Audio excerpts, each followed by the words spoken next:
I stared at my phone screen until the numbers blurred. Then I blinked hard and looked again. My savings account balance showed $347. 3 days ago, it showed $30,347. $30,000. Gone. My hands started shaking so badly I almost dropped the phone. I sat down on my kitchen chair, the same chair I'd sat in every morning for the past 15 years, and felt my whole world tilt sideways.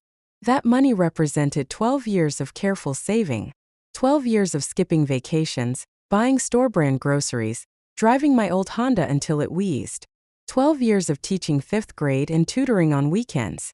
That money was supposed to be my security blanket, my retirement cushion, my just-in-case fund for medical emergencies or home repairs. I called the bank immediately. My voice barely worked. There must be a mistake, I told the customer service representative. My account shows. It shows almost all my money is gone. The young woman on the other end tapped on her keyboard. I'm seeing a wire transfer, ma'am. $30,000 was sent 3 days ago to an account in Nevada. The transaction was authorized with your account information and security code. Nevada. My brother David lived in Nevada. My stomach dropped so fast I thought I might be sick. I didn't authorize any transfer. Do you know anyone in Nevada, ma'am? Anyone who might have access to your banking information? Oh, I knew someone in Nevada, all right. I knew exactly who had done this. My name is Margaret and Winters. I'm 62 years old, and until 3 days before that phone call, I thought I had my life figured out pretty well. I'd been a teacher for 33 years in a small town outside of Columbus, Ohio. 5th grade mostly. That sweet spot where kids are still young enough to get excited about science projects but old enough to have real conversations. I loved my job. Loved seeing their faces light up when they finally understood long division or finished their first real research paper. I retired 2 years ago. Not because I wanted to, exactly, but because my knees started giving out from standing all day, and the school district was encouraging early retirement packages. The pension wasn't huge, but combined with my savings, I figured I'd be comfortable. Maybe even travel a little. I'd always wanted to see the Grand Canyon. I lived alone in a modest 3-bedroom house in Oakmont, a quiet neighborhood where everyone knew everyone else. My husband Tom had passed away 8 years earlier from a sudden heart attack. We'd never had children. It was just one of those things that never happened for us, and after a while we stopped trying and focused on being the cool aunt and uncle to our nieces and nephews. After Tom died, I threw myself into work and into being there for my family. My mother, Eleanor, was 79 and still sharp as a tack. She lived in a retirement community about 20 minutes away. I visited her twice a week, brought her groceries, took her to doctor's appointments. And then there was my brother David. David was 4 years younger than me, and from the day he was born, he'd been the golden child. The baby boy. The one who could do no wrong in our mother's eyes. Growing up, David got away with everything. He broke my toys, he lied about doing his homework, he borrowed Dad's car without permission and brought it back with a dented fender. Every time Mom made excuses, "Boys will be boys," she'd say. "He's just spirited. He'll grow out of it." He never grew out of it. David dropped out of college after 1 semester. He drifted from job to job, never keeping anything longer than a year or 2. He got married young, divorced young. Married again. Divorced again. He had 3 kids with 2 different women, and as far as I knew, he was behind on child support for all of them. But Mom still thought the sun rose and set on David. Over the years, I'd lent David money more times than I could count. $500 here for rent. $1,000 there for car repairs. $2,000 once when he swore he was going to lose his apartment. He never paid any of it back.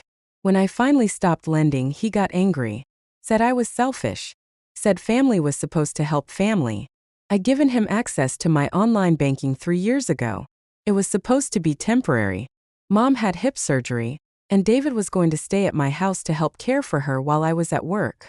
I gave him my account information so he could pay for her prescriptions and medical supplies. That was my first mistake. I never changed the password afterward. Never revoked his access. I trusted him. After all, he was my brother. That was my second mistake. I should mention that I wasn't wealthy by any means. Teachers don't get rich. But I was careful. I clipped coupons. I bought clothes at thrift stores. I packed my lunch every single day for 33 years. Tom had left me a small life insurance policy, and I'd barely touched it. Every month, I moved a little bit from my checking into savings, sometimes just $50, sometimes $200 if I picked up extra tutoring. $30,000 represented every sacrifice I'd made, every movie I didn't see in theaters, every restaurant meal I skipped, every vacation I put off. And David had taken it all. After I hung up with the bank, I sat in my kitchen for an hour. I didn't cry. I was too shocked to cry. I just sat there watching the afternoon light move across my counter, thinking about what this meant. It meant no cushion for emergencies. It meant my retirement would be tighter than I'd planned. It meant I'd be worrying about every unexpected expense, every car repair, every medical bill. At 62, I didn't have time to save that kind of money again. Finally, I picked up my phone and called David. He answered on the fourth ring. "Hey Marge. What's up?" His voice was casual, easy, like he hadn't just ruined my life. "David," I said slowly, "I need you to be honest with me. Did you take money from my savings account?" There was a pause. Then he laughed. Actually laughed. "What are you talking about?" $30,000 was transferred out of my account 3 days ago. To Nevada. To your state. Another pause. This one longer. "Look, Marge. I was going to tell you about that." My heart sank even though I'd already known. Somehow hearing him admit it made it real. "You were going to tell me," I repeated flatly. I was in a tight spot. Really tight. I owed some people money and they were threatening me. I needed it fast and I knew you had savings. I figured I'd borrow it for a few weeks, get things straightened out, and pay you back before you even noticed. Borrow. I could barely get the word out. You don't borrow without asking, David. That's called stealing. Come on. Don't be dramatic. It's not like I'm some stranger who robbed you. I'm your brother. Family helps family, remember? You've always had more than me anyway. You've got that house, that pension. I've got nothing. I needed it more. I closed my eyes. This was so typical. David never took responsibility for anything. It was always someone else's fault. Someone else's problem. "I need you to return that money immediately." "I can't," he said. Simple as that. Like he was telling me he couldn't make it to dinner. "What do you mean you can't?" "It's gone, Marge. I already used it. I told you I owed people. I paid them off. The rest went to catch up on rent and bills. There's nothing left to give back." I felt something cold and hard settle in my chest. "Then you need to figure out how to get it back. Sell something. Get a loan. I don't care. That was my retirement money. Look, I'll pay you back eventually. I just need some time. I've got a new job opportunity coming up. And once that comes through..." "No." My voice came out sharper than I intended. "No more promises. No more eventually. I want my money back now." "Well, I don't have it." His voice rose, getting defensive. "What do you want me to do? I can't magic up 30 grand. Then you shouldn't have stolen it in the first place. I didn't steal anything. You gave me access to your account, remember? If anything, you're partially responsible for this. You should have changed your password." I couldn't believe what I was hearing. He was actually blaming me. "David, you had that access for a specific purpose 3 years ago. You know that. What you did was theft. I could call the police." "Go ahead." His voice turned cold. "Tell them you willingly gave me your banking information. Tell them you let me have access for years. See how far that gets you. It'll be your word against mine. And I'll tell them it was a gift." We argued for another 20 minutes. He made excuses. He blamed me. He said I was being selfish and cruel. He said I'd always looked down on him. He said I'd always had everything easy while he'd struggled. Finally, I hung up. My hands were shaking again. Called Mom next. I don't know why I thought she'd help. Maybe some part of me still believed she'd see reason. That she'd tell David to make this right. "Mom, I need to talk to you about David." "Oh, honey. I'm so glad you called. I've been meaning to reach out to you about him." Hope flickered. Maybe she already knew. Maybe David had confessed, and she was going to help me fix this. "He's been having such a hard time lately," Mom continued. "He lost his job again, and his landlord is threatening eviction. I'm so worried about him. I was hoping maybe you could help him out. Just a little loan to get him back on his feet." The hope died. "Mom, David stole $30,000 from my savings account." Silence. "Margaret, that's a serious accusation." "It's not an accusation. It's a fact. He admitted it to me. He used the banking access I gave him 3 years ago for your medical bills, and he transferred my entire savings to himself." Well, Mom's voice took on that particular tone, the one she'd used my whole childhood when David did something wrong. "I'm sure there's been a misunderstanding." "There's no misunderstanding, Mom. He took my money without asking. That's theft." "Don't use that word, Margaret. He's your brother. He's family. I'm sure he was desperate. You know he's been struggling. And you've always been the stable one. You have your teacher's pension. You have that nice house Tom left you. David has nothing. Can't you help him out?" I felt something crack inside me. Help him out? Mom, he stole from me $30,000. That was my retirement security. That was 12 years of savings. I understand you're upset, dear. But think about it from his perspective. He must have been in terrible trouble to do something like this. He's probably embarrassed. The best thing you can do is forgive him and move forward. That's what family does. Forgive him. Yes, just forgive him. Let it go. Making a big fuss will only tear this family apart. Do you really want that? Do you want to destroy our family over money? Mom, this isn't about Margaret and Winters. I raised you better than this. I raised you to care about family, to put people before material things. Money can be earned back. Family can't be replaced. If you pursue this, if you make trouble for David, you'll regret it for the rest of your life. Trust me on this. I felt tears burning behind my eyes for the first time. So I'm just supposed to let him get away with it? I'm saying you should be the bigger person. You've always been the strong one, the responsible one. David needs understanding right now, not judgment. Promise me you'll think about what I said. Promise me you won't do anything rash. I hung up without promising anything. That night I didn't sleep. I lay in bed staring at the ceiling, replaying every conversation, every excuse, every justification. David had stolen from me and blamed me for it. Mom had sided with him without a moment's hesitation. I was supposed to just forgive and forget. Supposed to sacrifice my security for my brother's irresponsibility. The unfairness of it burned in my chest. I thought about all the times I'd covered for David growing up. All the times I'd lied to protect him from getting in trouble. All the money I'd lent him over the years. All the chances I'd given him. And this was how he repaid me. By the time the sun came up, I'd made a decision. I wasn't going to just forgive and forget. I wasn't going to let David get away with this. And I wasn't going to let my mother guilt me into silence. I was going to fight back. The next morning, I made coffee and sat down at my kitchen table with a notepad. I needed a plan. A real concrete plan. First, I called the bank again and asked to speak with their fraud department. I explained the situation carefully. Yes, I had given him access years ago. No, I had not authorized this specific transfer. Yes, I wanted to report it as theft. The fraud investigator was sympathetic but realistic. The challenge here, Mrs. Winters, is that he had legitimate access to your account at one point. That makes this a civil matter rather than straightforward fraud.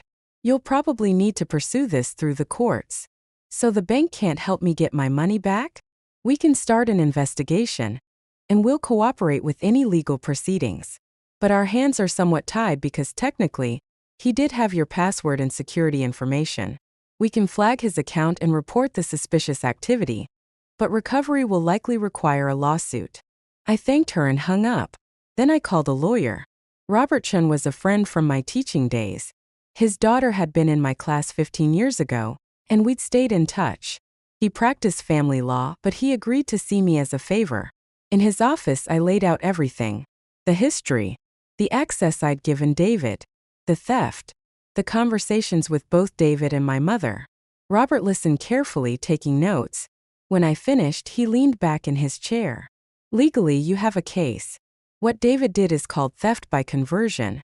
He had access to your funds for a specific limited purpose. When he used that access for an unauthorized purpose, it became theft. The fact that he admitted it to you helps. But your mother's right about one thing. This will be messy. How messy? You'll need to sue him in civil court. You'll have to prove the money was taken without permission and that you've suffered damages. That's the easy part. The hard part is collecting. If David doesn't have any assets, even if you win a judgment, you might not see the money back for years. Maybe never. My heart sank. So I might not get my money back even if I win? It's possible. But there are other consequences. A judgment against him would go on his credit report. If he tries to get loans, buy property, start a business, it'll follow him. And if he gets any income we can garnish, we will. Tax refunds. Wages. Any inheritance. It won't be quick, but we can make sure he pays eventually. What about criminal charges? Robert hesitated. You could try filing a police report. The district attorney's office would decide whether to prosecute. Given the circumstances, the fact that you gave him access at one point, they might consider it a civil matter. But it's worth trying. I left his office with two things: a retainer agreement for legal representation and a fire in my belly that hadn't been there before. My next stop was the police station. Officer Michelle Torres took my statement. She was young, probably early 30s, with kind eyes that reminded me of some of my former students. Mrs. Winters, I'm going to be honest with you. Cases like this are tough. When there's a family relationship and the suspect had legitimate access at some point, prosecutors often don't want to pursue criminal charges. They see it as a civil dispute. But he stole from me. I believe you. And I'll file this report. It'll be on record. If your brother has other complaints against him, this will establish a pattern. That can help build a case later. But I want you to be realistic about what might happen. Everyone keeps telling me to be realistic, I said quietly. But no one seems to think my brother should be realistic about the consequences of stealing. Officer Torres nodded slowly. You're right. I'll do everything I can to help. And even if the DA doesn't prosecute, having a police report will help your civil case. I thanked her and left. Over the next few days, I made more calls. I documented everything. I saved text messages. I kept records of every conversation with David and my mother. I printed bank statements showing the transfer. And I made one more important call. My mother's retirement community had a monthly newsletter. They also had a close-knit community council. Gossip traveled fast there and reputation mattered. I called my mother's best friend, Patricia. Patricia had known our family for 40 years. She'd watched David and me grow up. She'd been at Tom's funeral. She was one of the few people who'd ever been honest about David's behavior. Margaret, honey, I heard something happen between you and David. Your mother's been talking. I bet she has. Patricia, I need to tell you what really happened. I explained everything. Not to gossip. Not to turn people against David. But because I needed someone in Mom's life to know the truth. Someone who might talk some sense into her. Patricia listened without interrupting. When I finished, she sighed heavily. Your mother has been blind about David since the day he was born. We've all tried to tell her over the years. She won't hear it. I know. But I can't just let this go. I can't pretend it didn't happen. Nor should you. Listen, Margaret. I can't make your mother see reason. But I can make sure people know what really happened. Your mother's been telling everyone that you're refusing to help David in a crisis. That you're being cruel and vindictive. People need to know the truth. I don't want to start a war. Honey, David started the war when he stole from you. You're just defending yourself. Something about her words struck me. I've been thinking of this as fighting back. But maybe it wasn't about revenge at all. Maybe it was about standing up for myself. About refusing to be victimized anymore. That night, I made another decision. I was going to tell my story. Not just to lawyers and police officers. Not just to friends. I was going to make sure everyone knew what David had done and how Mom had responded. Because the only power bullies have is silence. And I was done being silent. My lawsuit against David was filed 2 weeks after the theft. Robert worked quickly, and we had strong documentation. David was served with papers at his apartment in Nevada. He called me within an hour, furious. You actually sued me? Your own brother. You actually stole from me? I replied. Your own sister? Mom said you'd come to your senses. She said you dropped this. Mom doesn't get to decide how I respond to being robbed. And neither do you. This is going to cost you more in legal fees than you'll ever get back. Maybe, but it'll cost you too. And at least I'll have the satisfaction of knowing you didn't get away with it. He hung up on me. The next call came from Mom. She was crying. How could you do this to him? How could you sue your own brother? How could he steal from me? How could you take his side? I'm not taking sides. I'm trying to keep this family together. No, Mom. You're enabling David like you always have. And you're telling me to accept being victimized. I won't do it. If you continue with this lawsuit, I'll never forgive you. Her words hung in the air between us. Part of me wanted to back down, to say I was sorry, to try to fix things with her. But a bigger part of me was tired. Tired of being the one who always compromised. Tired of being the responsible one who had to sacrifice for David. Then I guess you won't forgive me, I said quietly. But I'll forgive myself for finally standing up. I hung up. The lawsuit moved slowly as these things do. But I didn't just sit around waiting. I took action on other fronts. I wrote a detailed letter to all 3 of David's children. They were adults now, in their 20s and early 30s. I explained what had happened. I didn't badmouth their father. I just told them the facts. 2 of them wrote back. Sarah, his oldest, called me. Aunt Margaret, I'm so sorry. I wish I could say I was surprised, but I'm not. Dad's been pulling stuff like this our whole lives. He owes my mom thousands in back child support. He's always got some crisis, some reason why he can't pay. I wish I'd known, I said. I wish I'd seen this coming. It's not your fault. Dad's really good at making people feel sorry for him. At making you think this time will be different. Her words stayed with me. David was good at playing the victim. At making other people responsible for his problems. But I wasn't going to be responsible anymore. My next step was strategic. David had listed on social media that he worked for a small contracting company in Nevada. I did some research and found the owner's contact information. I didn't want to cost David his job, but I wanted his employer to know the kind of person they were dealing with. I sent a carefully worded letter. Professional. Factual. I explained that David was currently being sued for theft, and that employers might want to be aware of the situation for their own protection. I found out later that the company let him go 2 weeks afterward. David called me screaming about it. You cost me my job. Are you happy now? I told the truth. That's all. If the truth cost you your job, maybe you should think about the choices that led to that truth. You're destroying my life. No, David. You destroyed your own life. I'm just making sure you face the consequences. The next month, David's landlord contacted me. David had apparently used my name as a reference. The landlord wanted to verify his employment and character. I told the truth. I explained the lawsuit. I explained the theft. I suggested the landlord might want to require a larger security deposit or find a different tenant. David got evicted shortly after. I know how this sounds. I know it looks like I was being vindictive. But here's the thing. I wasn't doing any of this out of cruelty. I was simply telling the truth. Every person who asked me about David got the honest facts. The problem was that David's life had been built on lies and excuses. Once people knew the truth, the whole house of cards started falling apart. Meanwhile, at Mom's retirement community, Patricia had been busy. She hadn't gossiped maliciously. She'd simply corrected the record when Mom told her version of events. Eleanor said Margaret is suing David over a misunderstanding.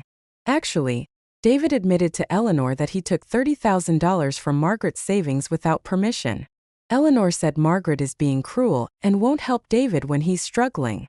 Actually, Margaret has lent David money for years that he's never repaid. This time he just stole it instead of asking. Word spread.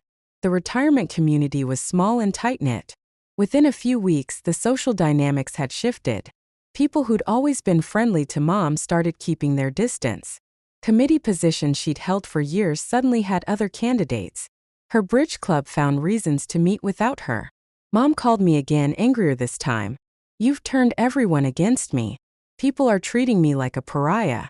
All because you won't drop this vendetta against your brother. I haven't said anything that isn't true, Mom.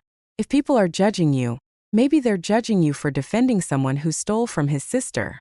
He's my son. And I'm your daughter.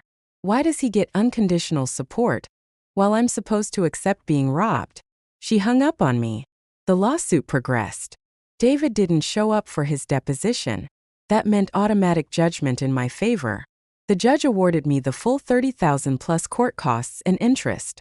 Of course, getting a judgment and getting the money were two different things. David didn't have $30,000. He barely had $30. But Robert had been thorough. We filed for wage garnishment. We put liens on any property David might acquire. We made sure the judgment showed up on every background check, every credit report, every public record. David couldn't rent an apartment without explaining the judgment. He couldn't get a credit card. He couldn't get a car loan. Every time he applied for a job that did a background check, the theft judgment appeared. He called me one last time 6 months after the lawsuit started. Are you satisfied now? I'm living in my car. I can't get hired anywhere decent. I can't rent a place. You've ruined me. No, David. You ruined yourself. I just refused to help you hide it. Mom's sick, you know.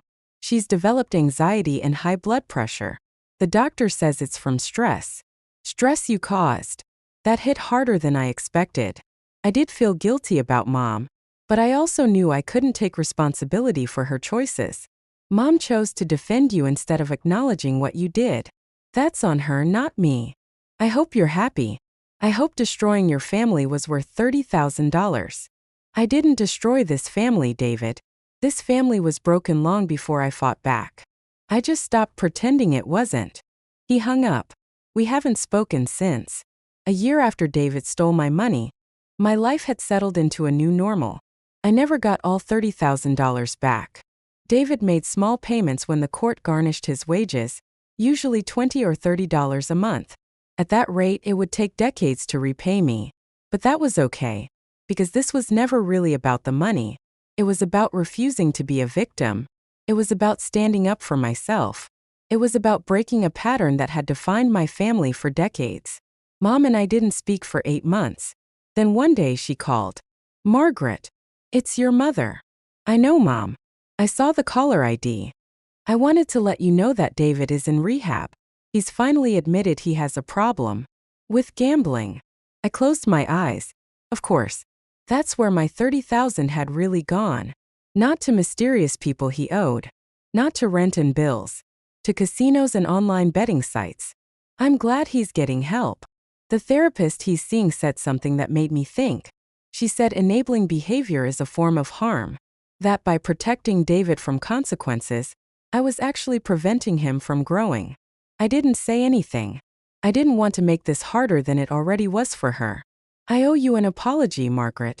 I should have supported you. I should have acknowledged what David did. I was wrong. Thank you, I said quietly. That means a lot. I don't know if we can go back to how things were. I don't think we can, Mom. But maybe we can build something new. Something more honest. We started having lunch once a month.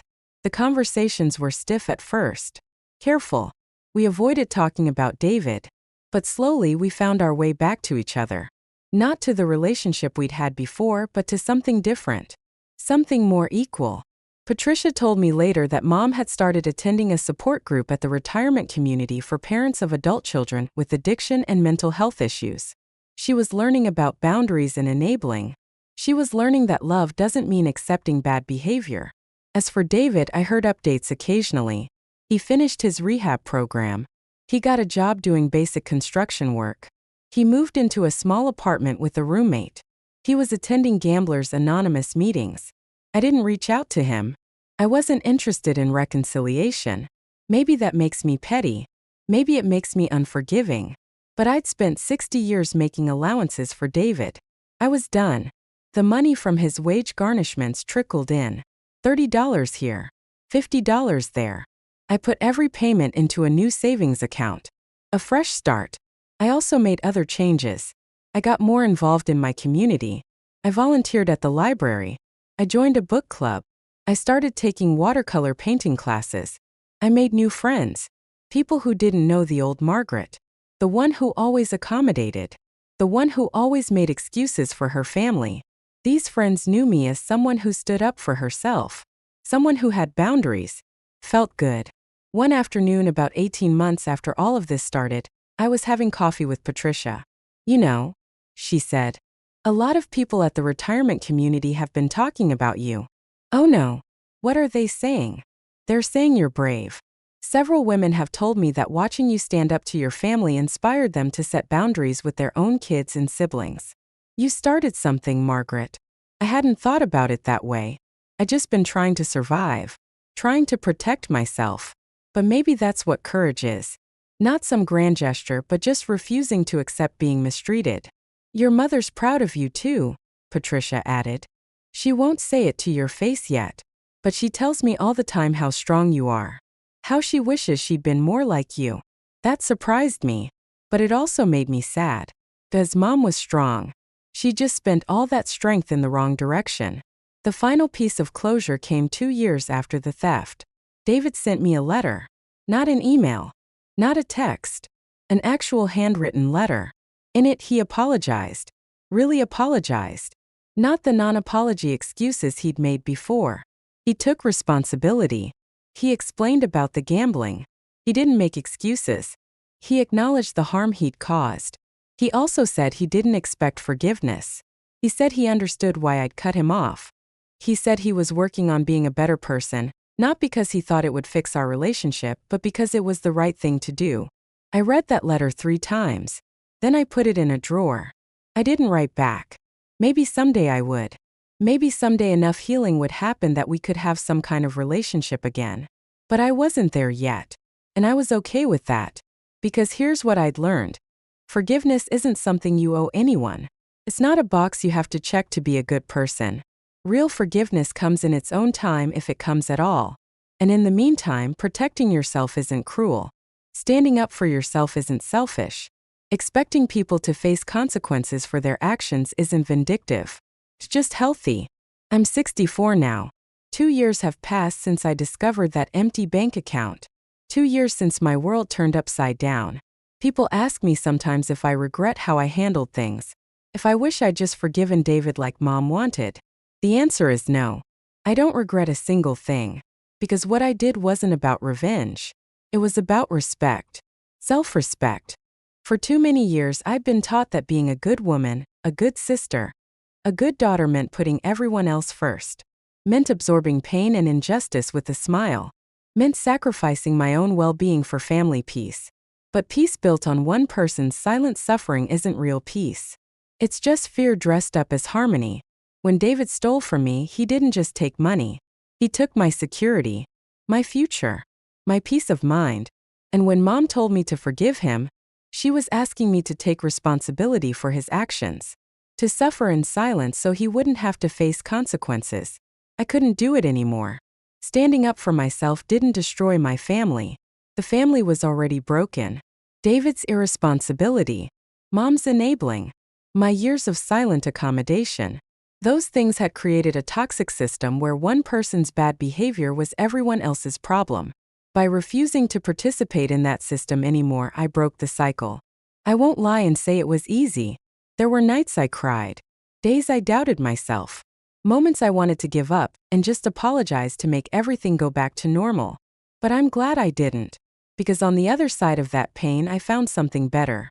I found myself. I found a version of Margaret who speaks up, who sets boundaries, who understands that love doesn't mean accepting abuse. And I found something else too.